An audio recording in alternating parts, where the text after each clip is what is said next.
Hello, I'm your humble host, Fizz Ed Music, and this right here is Urban Politics. I want to thank you all for liking and subscribing as you do. Please, as soon as you have a chance, take your little cell phone over to YouTube, like and subscribe. Fizz Ed Music, Urban Politics. But ladies and gentlemen, without further ado, I want to jump right into it like a car and drive because there's all types of tasty. I didn't do that right. There we go. Tasty and delicious politics to sink our teeth right into. I'm gonna jump right into it, like I said, like a car and drive. But before I do jump into it, this ain't even on my notes. It just came to my head. I want to talk about it.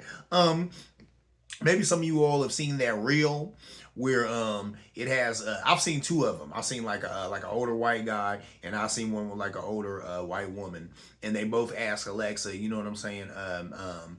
Tell me why I should vote for, Kamala Harris. And then he gives them back stuff why they should vote about Kamala Harris. And they're like, well, tell me why I should vote for Trump. And then it wouldn't give them anything, saying I can't, give out political information and stuff like that, right? And the point that people I think are trying to make with that is saying that the election is biased, and already if you ask Siri questions about Kamala Harris, she comes back with all this good stuff about her and Tim Walz and all this other stuff. But if you ask about Donald Trump, that it acts all reserved and shut mouth, and Siri ain't really got any information. Well, that is because what? Siri is what? AI. AI goes with what? The algorithm. An algorithm is nothing but the zeitgeist of America. That's you, that's me, that's us, right? So look, in 2016, Trump already did that. He already did that. He already used a foreign entity to try and win.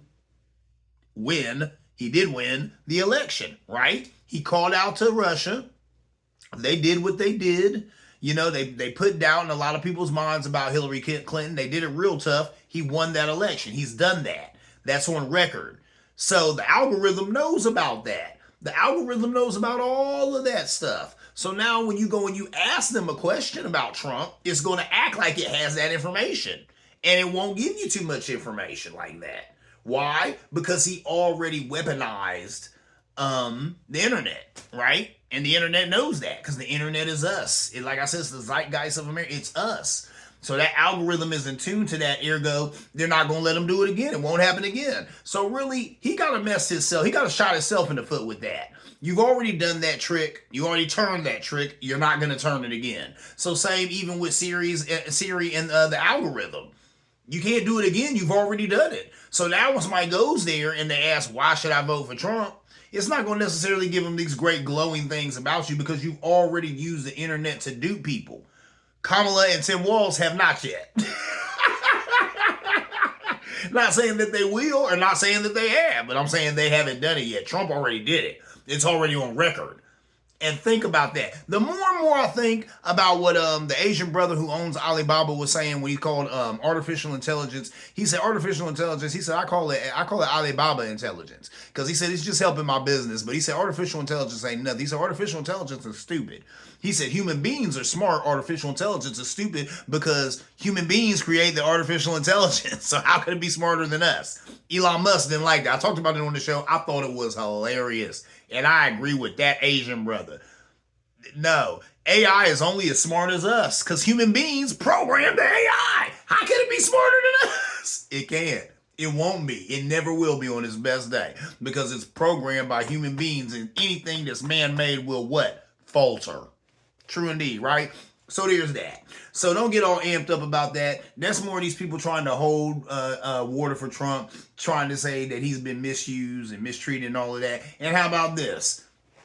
That situation I've just talked about, that you've bared witness to on the internet, is that biased? Probably, right? It probably is biased. But it's nobody's fault but Trump. He did all that.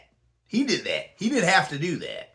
If he didn't do that, I'll bet you dollars and donuts you'd ask Siri right now to give you some glowing information about Trump and they'd do it in a heartbeat because he would have just been a regular candidate. But he changed all that when he did some of the nasty, pathetic, ridiculous stuff he did to win in 2016. And it's not going to happen again in 2024. But that's what's going on with that. Okay, anyway, let me jump into what I actually got notes for, ladies and gentlemen. Let's talk about 11/5/24, right? That is November 5th, 2024. What goes down? Oh, Lord, I hope I'm getting that date right. Where do I feel like it's the second? One of those we vote on. It's either the second or the fifth. It might be the second, ladies and gentlemen. Excuse me on that. But anyway, that date is also significant, though, because that same date that we're going to vote for president, we also have 435 Senate seats that are up for re-election and 33 in the, excuse me. We have 435 seats in the House that are up for re-election and 33 seats in the Senate. That's major, ladies and gentlemen. Why is that major? Well, a Democratic president is screwed with a Republican House and Senate. That's what kind of happened to Barack Obama his second time. Now, that first time, the Democrats had the House and they had the Senate. So my whole thing is push jobs, push jobs, push jobs.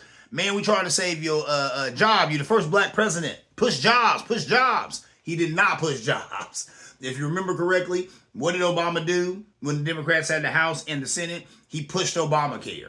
He pushed health care. Now, at the time, I went on record poo-pooing it here on the show. I said I thought that was garbage. That was not the thing to do. My father was like, no, son, that is the thing to do. The man is correct. I said, what are you talking about? He going to lose his job. Pushing health care. We need to be talking about jobs right now. He said, no. My father said, no. Would do it behoove a man to get a job and then get sick while he got the job? He going to lose the job anyway. Health is wealth. Health is more important. That's what Pop said. He was right. He is correct. That makes a whole lot of sense. How does it help you to get a job, even a good job, a nice job, good paying job, and then you get sick? You can't work the job and you're going to lose it anyway. So healthcare is more important than any of that stuff. I remember, when Barack was running for that second time, and I went out and I saw him speak one time and I saw Michelle speak one time, and Michelle was talking about how she herself had told Barack to leave healthcare alone. She said, I told Barack, leave it for another day. Let's get over this healthcare thing. Yeah, but then he brought her into the office and showed her all these letters of all these Americans who were begging him for help. I've talked about it on the show before. Who were begging him for help, saying, please help us. I'm going to die if some kind of way isn't made for me. My mom is going to die if some kind of way isn't made for her. My husband is going to die if some type of way isn't made for him. So Barack Obama told Michelle, I can't just leave them by the wayside. I got to help these people. I have to. I'm charged with it. And he did, right? Came through with Obamacare, the American Care Act. So there it is. You know what I'm saying? But that's why that's important.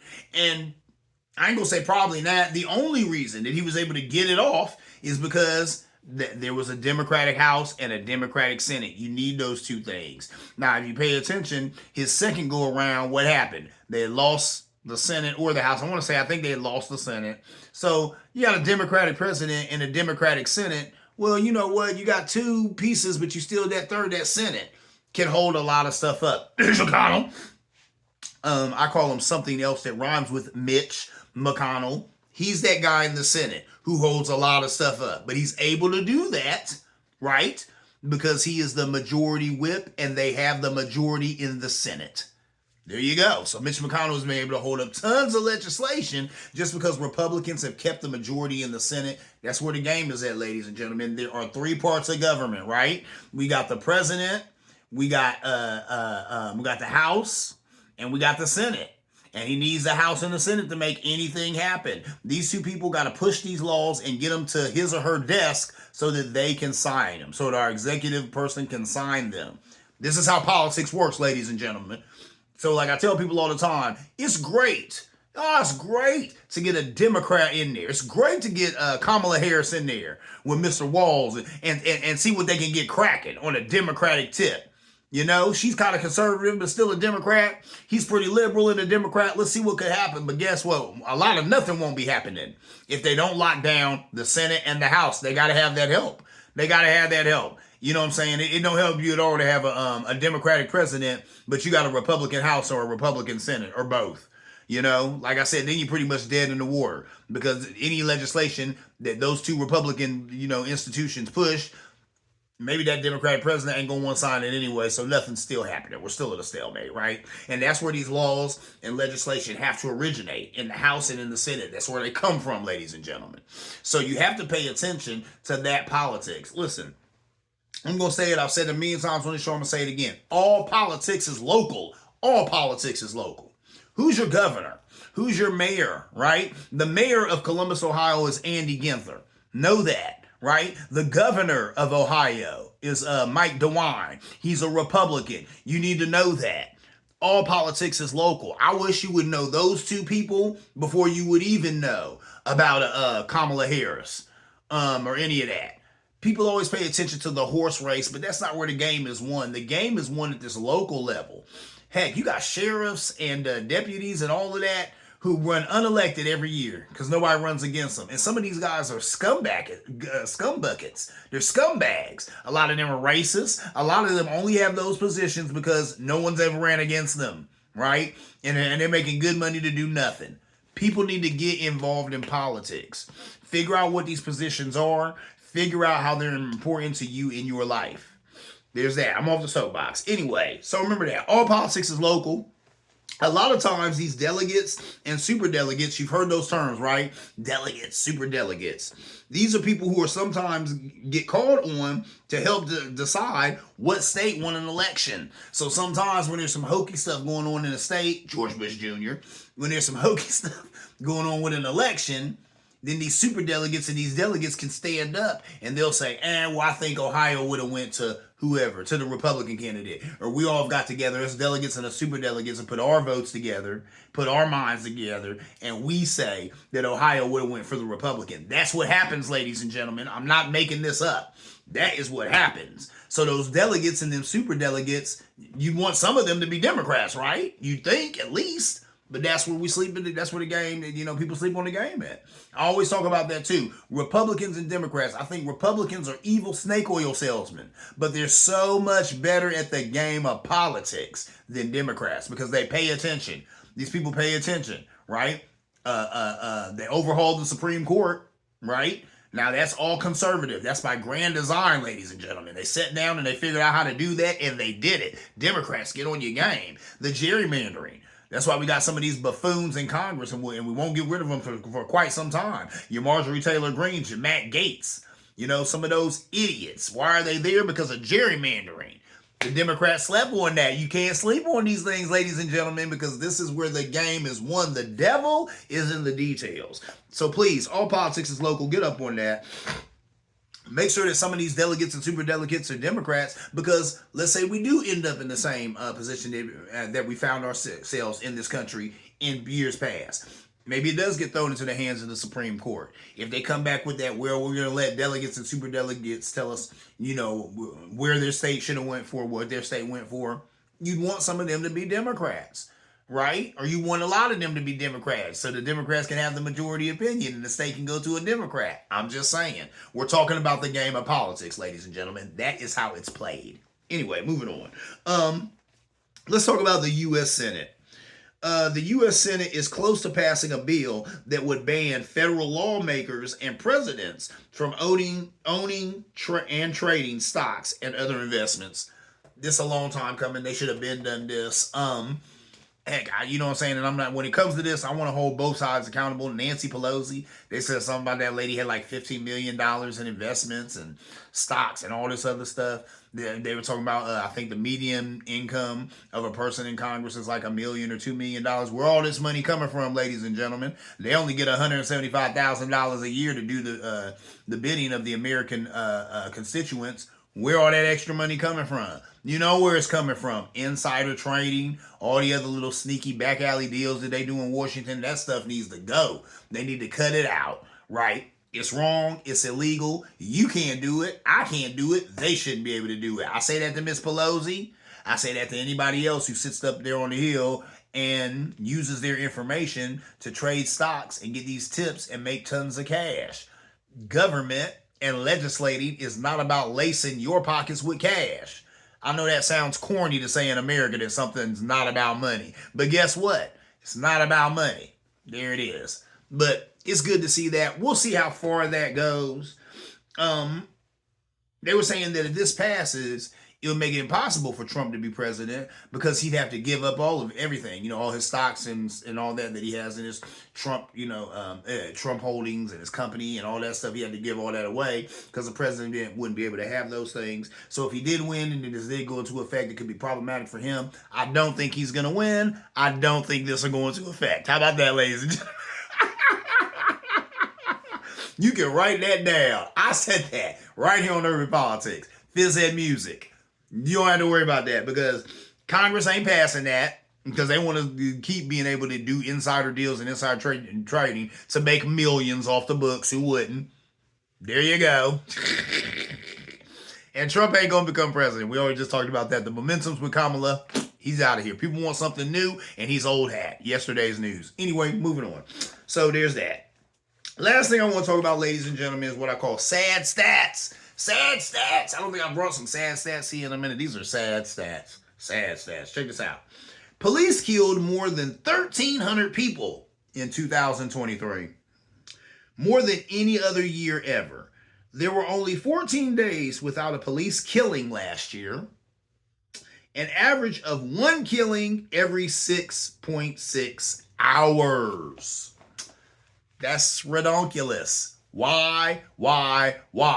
I was just talking to a girl that I work with, and I said, whatever happened to the police talking about shoot to wound? You know you can shoot somebody in the shoulder, right?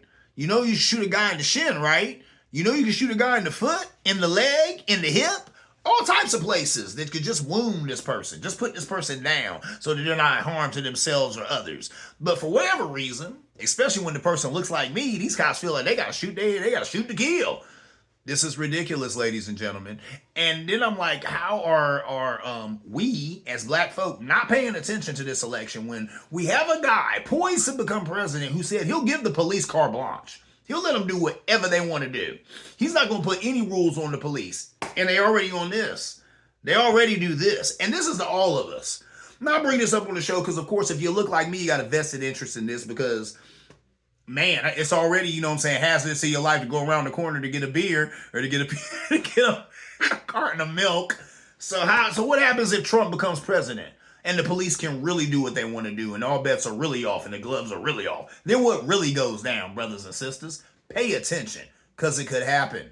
It could happen real easily. That one thing right there should keep every black person not voting for Trump. Just to think about that. He'll let the police do whatever they want to do. And already in 2023, there were more than 1,300 people who caught it because of these guys. 1,300 people who are no longer with us because some cop didn't know how to shoot the wound. Which I really don't think that's hard, man. I don't think that's hard at all to shoot the wound. Even if somebody's coming at you with guns blazing, you could shoot them in the arm that's holding the gun. Wouldn't that stop the threat? I don't know, ladies and gentlemen. I'm not a police officer or a rocket scientist. I'm just a human being with 2 eyes and 2 ears and half a brain in his head, and I know they could be doing better. Now, I'm about to get out of here because my time is drawing out, but before I do, I was listening to the radio a little while ago, and they were talking about, I know this is going on, I want to say in New Jersey, but this is also going on in other places. And what they've done is that they've dismantled their police department, got rid of it altogether. And now what they have is community liaisons. So when something happens, these people go out and they talk to people. They figure out the problem. No guns needed, no cuffs, none of that jazzy madness. They just go out there and talk like human beings to other human beings and solve problems. A lot of our communities, especially communities of color, need to probably try and look into this type of policing because I think it's a way better alternative than having some of these crew cut wearing MAGA guys running out there with heat and upping it on the first person of color that they see in some of these situations. That's why we get what we got. That's way too many people getting gunned down by the police in 2023. Sad stats, ladies and gentlemen. Well, whatever. That's my time, ladies and gentlemen. I am Phys Ed Music, and this is Urban Politics. I want to thank you all for liking and subscribing as you do. Please, as soon as you have a chance, take a little cell phone over to YouTube. Like and subscribe. Phys Ed Music, Urban Politics. And as always, ladies, oh my goodness. My IPA of the week. I'm bugging. I got an IPA. I totally forgot about it. I got to get out of here. Look, this is Wingman by Brewdog. Look at that picture. This is the bomb, man. This is some good beer right here. It says brewed for the bold. As you can see by the way I'm holding it, it's been consumed. It was delicious. Great. Goes down real smooth. They know what they're doing over there at Brewdog. This is called Tropical Storm IPA. It's 9.5. So it's a bang for your buck. This is good stuff. What's it say? It says Kulu brewed Ohio. Yeah. Indian Pale Ale with natural flavors. Yeah. Never met an IPA I didn't like. Here's another one that I like a whole lot. Wingman by Brewdog. This is great, man. Check out that can. Look at this bird. He is chilling. This is the Tropical Storm Imperial IPA. Delicious. Good stuff, ladies and gentlemen. Got a little bit of money in your pocket. Run down to the store and grab that. I am Fizz Music. This is Urban Politics. And as always, see you around like a donut.